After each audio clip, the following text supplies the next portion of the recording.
Assalamualaikum warahmatullahi wabarakatuh. Pertama-tama marilah kita panjatkan puja dan puji syukur kehadirat Allah Subhanahu wa taala yang mana pada hari ini kita masih diberi kesehatan sampai saat ini. Sholawat beserta salam tak lupa pula kita hadiahkan kepada junjungan alam yakni Nabi besar Muhammad Shallallahu alaihi wasallam dengan melafazkan Allahumma sholli ala sayyidina Muhammad wa ala alihi sayyidina Muhammad.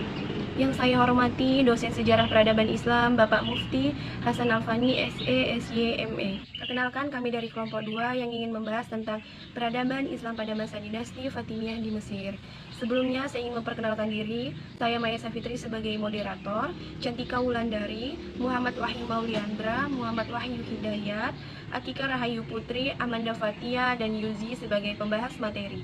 Oke, langsung saja ke pembahasan yang pertama yang akan dibahas oleh Muhammad Wahyu Mauliandra dan Amanda Fatia. Nah, saya akan membahas kelompok kami tentang peradaban Islam pada masa dinasti Fatimiyah di Mesir. A. Sejarah berdirinya dinasti Fatimiyah.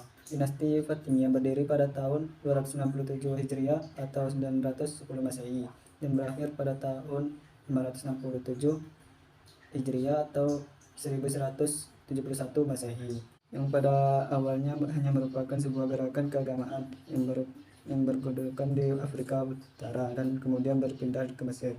Dinasti ini dinisbahkan kepada Fatimah Zahra, putri Nabi Muhammad SAW, dan sekaligus istri Ali bin Abi Thalib radhiyallahu anhu. Dan juga dinasti ini mengklaim dirinya sebagai keturunan garis lurus dari pasangan Ali bin Abi Thalib dengan Fatimah Zahra binti Rasulullah SAW. Namun masalah nasab keturunan Fatimiyah ini masih dan terus menjadi perdebatan antara para sejarawan. Dari dulu hingga sekarang belum ada kata kesepakatan di antara para sejarawan mengenai nasab keturunan ini. Assalamualaikum warahmatullahi wabarakatuh. Saya Amanda Fatia akan membacakan hasil presentasi kami. Dinasti Fatimiyah beraliran Syariah Ismailiyah dan didirikan oleh Syed bin Husain al-Salamiyah yang bergelar Ubaidillah al-Mahdi.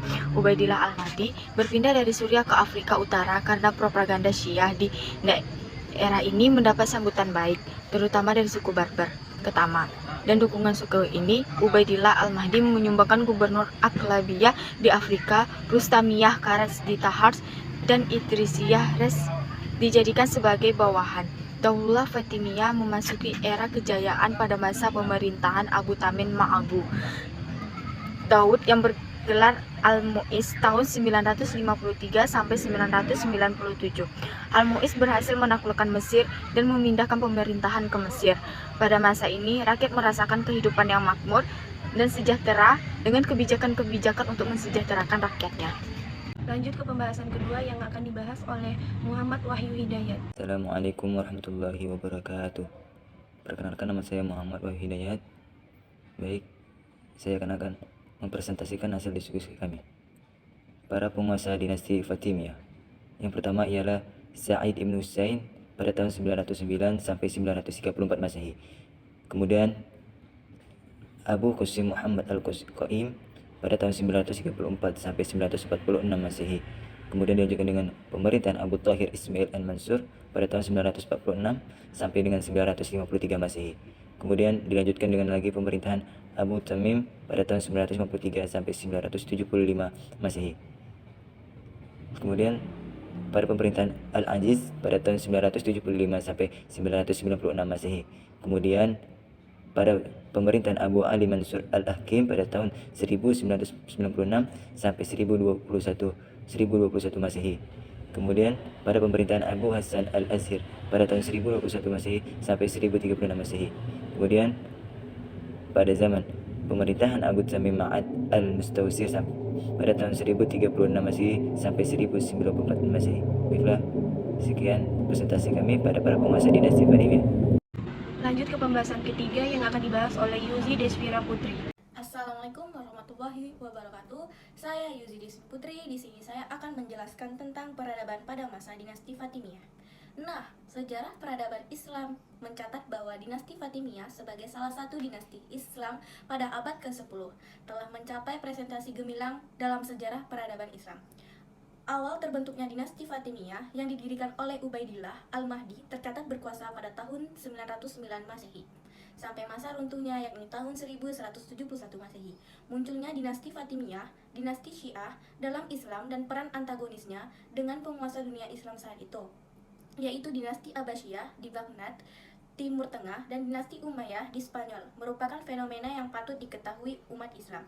Demikian pula keberhasilannya dalam mengembangkan kehidupan masyarakat dan sistem administrasi, pengetahuan, seni, dan arsitektur, serta kemerosotannya dan penyebabnya. Di antara peninggalan dinasti Fatimiyah adalah bangunan yang awalnya sebuah masjid, Universitas Al-Azhar, didirikan sebagai pusat kegiatan penelitian dan pengembangan ilmiah, dan sekarang menjadi salah satu perguruan tinggi Islam tertua yang dibanggakan oleh para sarjana Sunni.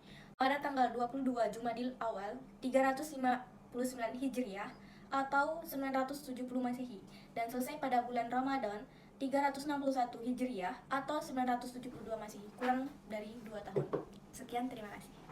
Oke, lanjut ke pembahasan yang keempat yang akan dibahas oleh Atika Rahayu Putri. Assalamualaikum warahmatullahi wabarakatuh. Perkenalkan, nama saya Atika Rahayu Putri, dan pada video kali ini saya akan mempresentasikan dari hasil diskusi kami, yaitu lembaga pendidikan pada masa dinasti Fatimiyah.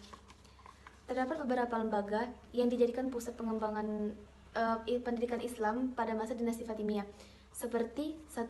Istana dan masjid. Khalifah Fatimiyah membangun Masjid Al-Azhar sehingga menjadikan lembaga pendidikan merupakan corong pengajaran faham. Dan yang kedua itu perpustakaan. Setelah perpustakaan itu ada Darul Ilmu atau Darul Hikmah. Darul Hikmah itu merupakan lembaga pertemuan para pengarang Islam untuk merumuskan pengertian-pengertian umum ilmu pengetahuan dari buku-buku sebelum zaman Islam, terutama bagian falsafat dan ilmu pengetahuan Yunani. Mungkin cukup sekian yang bisa saya sampaikan, kurang dan lebih saya mohon maaf. Billahi taufiq wal hidayah. Wassalamualaikum warahmatullahi wabarakatuh. Itulah hasil presentasi dari kelompok kami. Semoga apa yang kami presentasikan dapat berguna untuk teman-teman semua. Jika ada yang kurang dipahami, kami persilakan untuk teman-teman belajar giat lagi. Wassalamualaikum warahmatullahi wabarakatuh.